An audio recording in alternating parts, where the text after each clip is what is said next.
got a Bears rumors roundup to dive into here on Chicago Bears Now. I'm Harrison Graham from Chat Sports. Let's get into it. Teven Jenkins, could he receive a contract extension in the near future?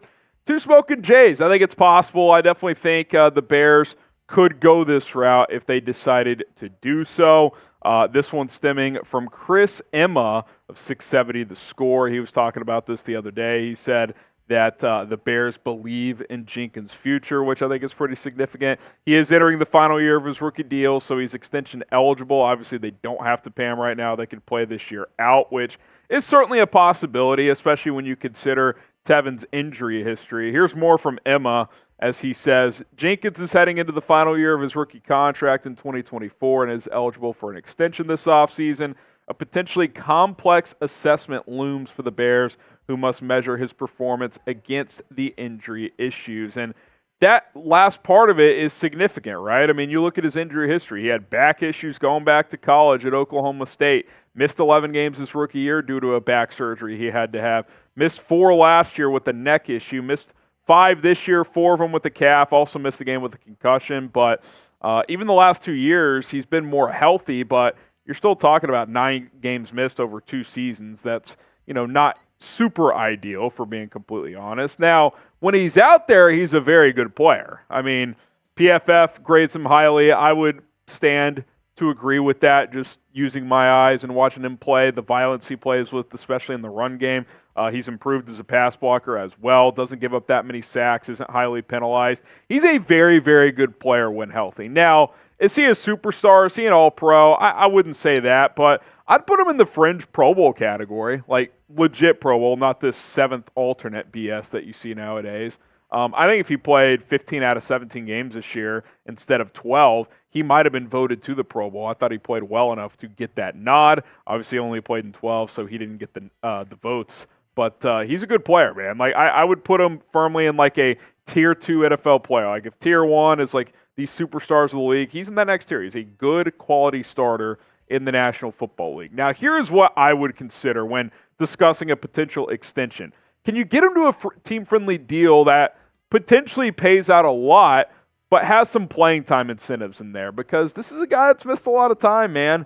Fair or not, that's the NFL. Availability is priority number one, and he hasn't always been available. Now, to his credit, after he missed the first 4 games of this season, he only missed 1, the final 13, so that's pretty good. But he's always going to be a player that's going to miss a game here and there. Like, I don't think he's ever going to be a guy that's playing 17 games in a season. So you got to factor that in and keep in mind that you probably are going to always have to have a quality backup guard because he's going to be someone that does miss some time.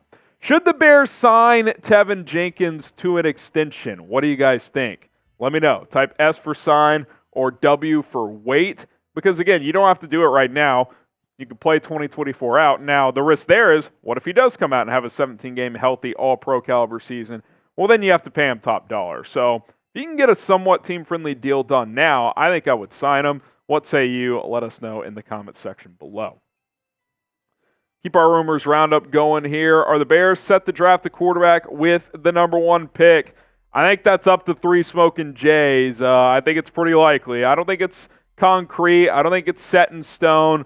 But I do think that is the heavy lean, and I do think we're trending in that direction just based on what the tea leaves suggest. Brad Biggs, who's pretty tapped in on this stuff, was asked about this, and he said, barring something extraordinary, I believe Poles will stick at number 1 and draft a quarterback.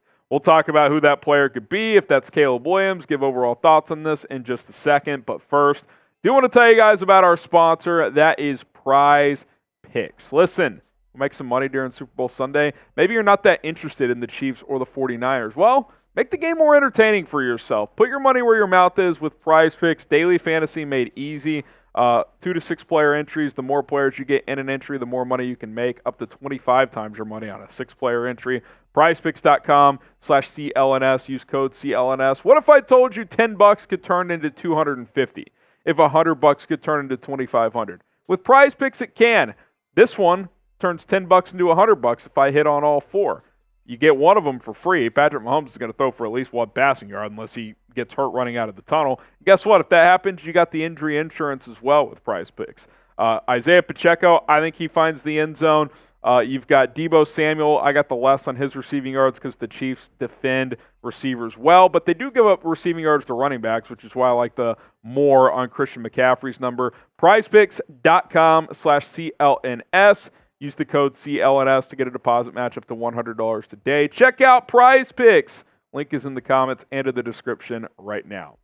Now, stemming from what Brad Biggs said, saying it would be something extraordinary to prevent the Bears from drafting QB number 1. Again, these are my top prospects. I like Caleb Williams the most, Drake May 2, Jaden Daniels 3, and then there's a somewhat notable drop-off to Michael Penix, and then I would put another drop-off to J.J. McCarthy. Again, this is just my list.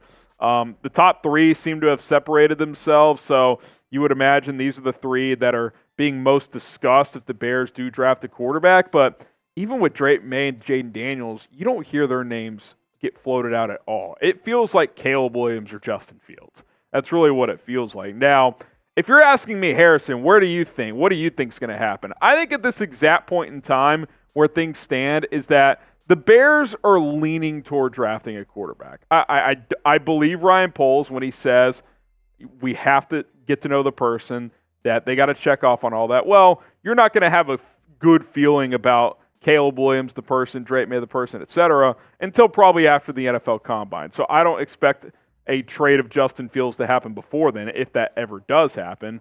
I do think Caleb is the guy that they are leaning toward. But again, they have to confirm that belief in the tape with the person, because maybe they sit down to have dinner with him and they don't like what they see. I don't know. I mean, there could be a million different things that happen between now and then. So I think exactly right now, February 1st, that's how I would answer it, but I don't think there's a final decision yet, and there doesn't need to be. You don't need to rush to any conclusions just yet if you are Chicago.